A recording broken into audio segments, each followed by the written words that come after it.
Wait, mga higala mayong hapon o may adong ito na kini yung higala Benji Teresik. Karon ato makauban ang tanto ano pud ko wa makauban kini ato unya karon may nakita. Unya nibuto karon tapos na mga dagkong balita o dagkong nga mga iba buto na kaninyo. Ang former regional director sa PDS7 nga si Sir Philemon Yogi Ruiz.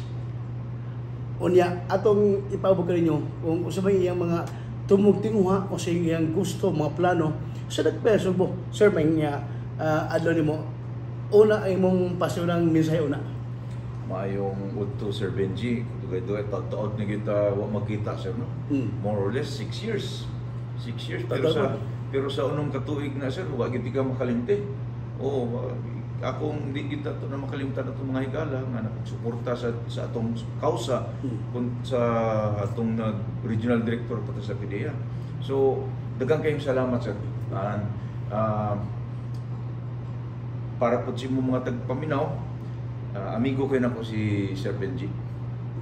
Sir, nagalog mi nga doon nagplano sa pag-shoot sa kaningnatan sa politiko. Mudag mayor sa Sugbo.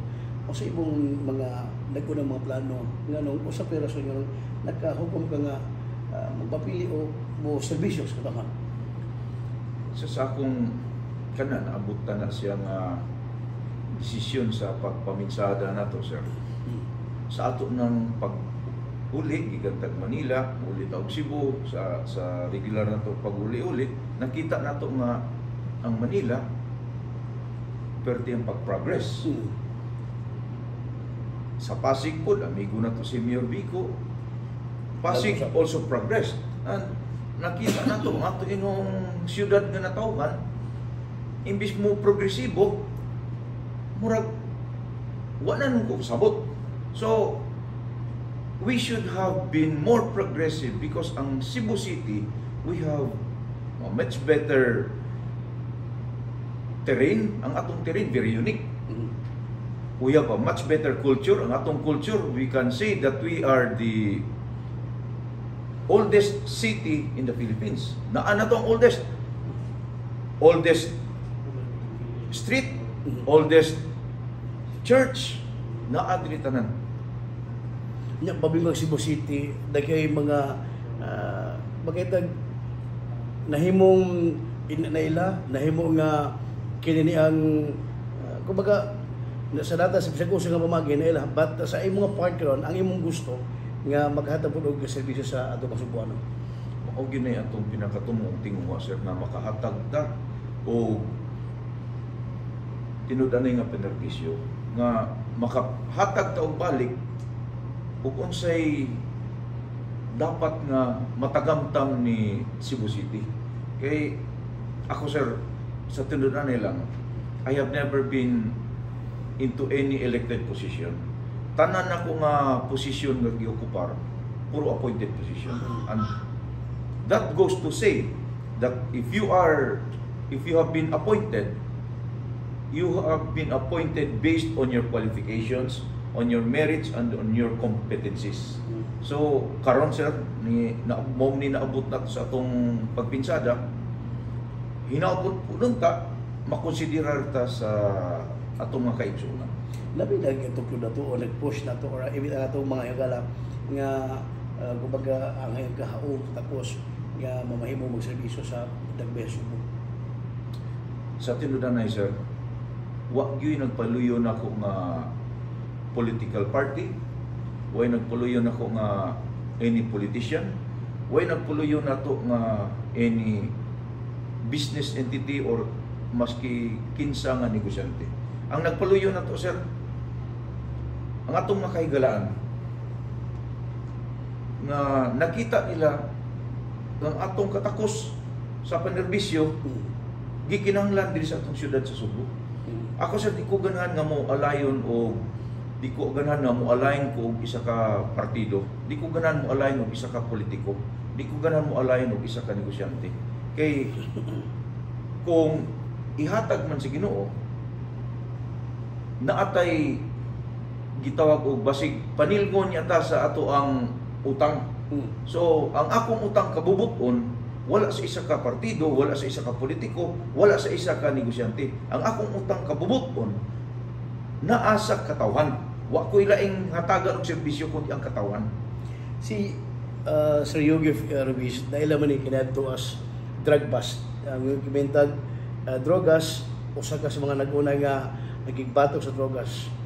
O sa bubali sa mga plano panahon sa pagkadaw po niya og bulig sa katawan. Check nag-ilan na magyud ka nako kung unsa ta mo trabaho, unsa ta ka makaingon ta nga giunsa na to ka hate ang ginadiling droga. Unsaon ba ta na pagsulti sa nga unsa na to ka di na to ganahan ba? Kay kita mismo nakakita ta kung unsa ka destructive ang droga. I can say that drugs are the mother of all crimes.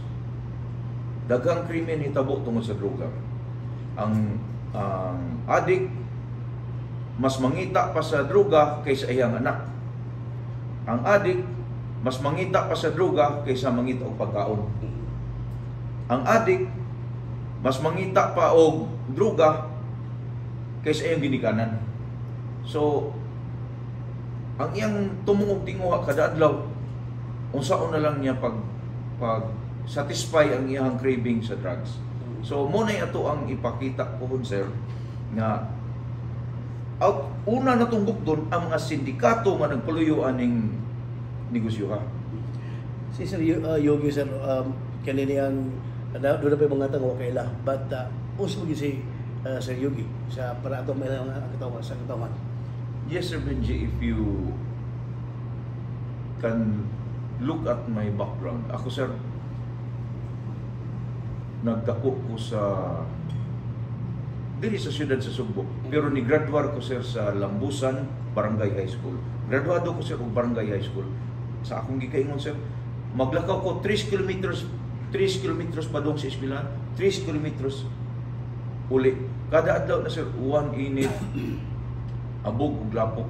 Sir, wa ko na gikauwaw nga ni-graduar ko Barangay High School. Diya pa gani time, sir, nga ang among classroom kanang tungod kay naghuot mi, kami mo ni-construct sa among classroom.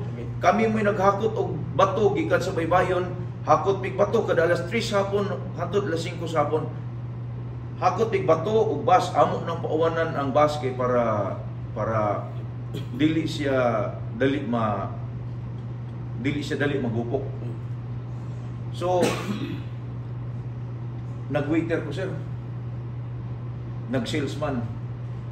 Nag-clerk ko sa City Hall. From there, nasuod ko sa PIDEA. Nakita ang atong katakos. Na-promote ko as regional director. Nabalhin ko sa customs as director sa customs police. Ug gikaloy ang putas Ginoo, gipili ta isip commissioner ni President Marcos. So, maoning ato ang background, sir. Wala tay ingingon nga sikat nga apelyido, dili ta political family, but if imo lang yung abagan ang imong pagpanerbisyo o tinarong nga panerbisyo, di day na siya babag para makabot imong pinakataas nga posisyon sa panggobyerno. Di day babag, sir, nga waiter ka, mahimo di kang commissioner. Napagi ko ipunon, sir. Di day babag nga clerk kuan ka kanya to sa City Hall, nga puhon, mahimo di kang mayor. Kadang clerk ko, mordikit, di mo ang problema, suod mismo sa city government. Sa Cebu City Government yun mismo, sir. Clerk 1 ko, I was appointed 2004 during the term of Mayor Tammy Osmeña. And very unique to akong ID, sir. The appointing authority ang nakabutang nito, Tomas R. Osmeña, Mayor. Pero ang nagpirma sa akong appointment, ang nagpirma sa akong ID, Michael Lopez Rama. So, mo ang gingon, sir, nga dili ta stranger to Cebu politics. Okay. O si mga nag-unang mga kuha sa imo mga plano, imo mga projects o madam lagi kung bulikan ta. Sir, pinaka numero 1 gyud nato nga tukion gyud sir nga tagan gyud nato kasulbaran. 5 basic services Okay. nga sa tan-aw nako na napabayaan. Okay. Sir, what are those 5 basic services? Number 1, atong hatagan og solusyon ang flooding and drainage. Number 2, waste disposal and management. Number 3, kaning gitawag na to traffic control and management. Peace and order. Health and social services. Ato ginantagaan pong pagtagad, sir. Atong tagaan labi ng atong mga senior citizens. Atong tong ibalik tong programa nga ato silang hatagan og libreng tambal. Kada adlaw ihatod silang balay.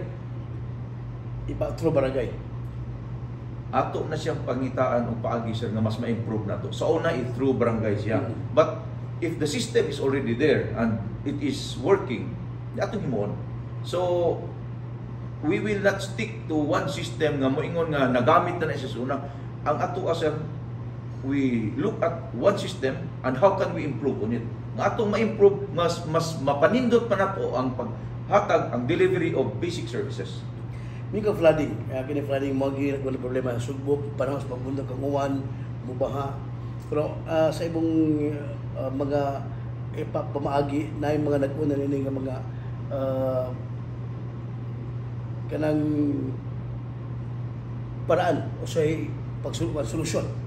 Sir, sa atong gikaingon nga naatay na hununaan nga solusyon or system how to stop flooding. Sir, di na takinanglan mo adto pa og mga mo tan-aw pa og lain nga mga nasod para masolusyonan ang flooding. Dito lang diri lang ta sa Pilipinas. Take the case of Taguig City. Taguig City solved flooding. Naslay mga gipang butang on strategic location sa syudad. Naslay mga gitawag og cisterns. Kanang cistern, sir, perting lauman ang as I have learned pagbisita na ko sa Taguig City nga atong gitun-an ng ilang flood control and drainage management. 8 andanas na, sir, ilawom sa syudad. Inig uwan, dili na moderate ang tubig dayon dito sa mga sapa na to. Adto pa na siya moagi sa cistern. Ang cistern nila 8 stories. Nigabot og a certain level, 3rd or 4th level nga to, automatically ay naa siya ay sensor. Inig trip dito ang sensor mo pagana din sa booster pump. Ang pump higop po ng tubig dalon ngadto sa dagat. Mo ni ato ang isa sa ato ikahatag ng mga solusyon. Daghan pa tayong mga solusyon nga nahunaw na answer which will greatly benefit sa Cebu City. Cebu City. Ako lang kaingon, sir, hatagi lang tag higayon nga makapag-explain na ni. Taas-taas nga higayon, sir. Makita nila kung unsa ka comprehensive ang atong gihimo nga programa. From my answer, ang imo na lang giakuan ka ng mensahe sa katong Cebuanon o pagpabot ko nila sa imong tumugtingwa. Sir, ang ako yung pinakatumuog tinguha, dugay naman tan ako rin yung pinakatumuog tinguha, dugay naman tan ang kaila. O para sa atong mga kaigsunan ng mga Cebuanon. Ang ako rin yung tumuog tinguha sa akong kasing-kasing na makahatag ko og panerbisyo nga kinasing-kasing, panerbisyo nga dili mangatik, panerbisyo nga way pamakak, panerbisyo nga dili na mo kantahan. Ako ihatag ninyo ang tinud-anay nga panerbisyo nga kung dili na mo ganahan sa akong trabaho, sulti ko ninyo kay muundang ko. More niya ako kaingon ninyo, serbisyo nga kinasing-kasing nga way daghang istorya kung di serbisyo nga mo dapat nga inyong madawat. Commissioner, salamat kayo sa imong panahon sa paghatag og ganihayon sa BTV sa tuig sa XFM nga nihatag og panahon sa pag-interview ko. Salamat kay Sir Benji. Yeah. Salamat inyong kauban si former Commissioner Philemon Yugi Ruiz, kinyo higala Benji Telisik, may adlaw mga higala. Thank you so much.